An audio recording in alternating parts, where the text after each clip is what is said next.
અહેમદાબાદ મિત્ર ન્યૂઝમાં આપનું સ્વાગત છે। રાજકોટ શહેરમાં લુખ્ખાઓ બેફામ બન્યા છે। 2 દિવસ પહેલા રાત્રિના સમયે એક જ કલાકમાં 3 યુવકોને છરીના ઘા ઝીકી લૂંટ ચલાવી નાસી છૂટતા 2 ડિવિઝન પોલીસ અને એલસીબીની ટીમો દ્વારા તપાસ શરૂ કરવામાં આવી હતી અને ગણતરીના કલાકોમાં એક સગીર સહિત 4 શખ્સોને દબોચી કાયદેસરની કાર્યવાહી હાથ ધરી છે।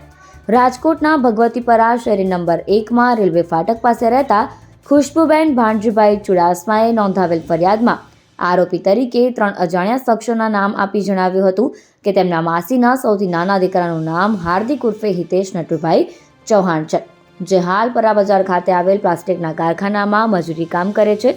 રવિવારે રાત્રિના 9:01 વાગ્યાની આસપાસ તેઓ ઘરે હાજર હતા ત્યારે માસીના મોટા દીકરા જિગ્નેશ ઘરે આવેલ અને જણાવેલ કે હાર્દિકને કોઈએ છરી મારેલ છે, જેથી તેઓ માતા અને માસી સાથે ઘરની સામે આવેલ રેલવે ટ્રેકની બાજુના ભાગે જ્યાં હાર્દિક ઇજાગ્રસ્ત હાલતમાં પડેલ હતો ત્યાં દોડી ગયા।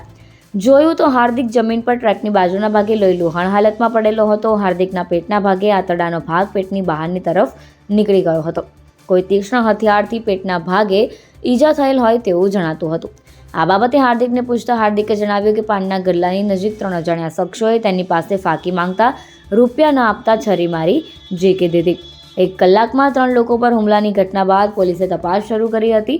પોલીસ તપાસ દરમિયાન આરોપી સની ઉર્ફે ચડિયો કલ્લુ ઉઘરેજિયા ઉંમર 21 વર્ષ પકડાઈ ગયો, જે બાદ B division police station PI S રાણે અને ટીમે તેમજ એલસીબી ઝોન 1ના પીએસઆઈ બોરીસાગર અને ટીમે તપાસ હાથ ધરી।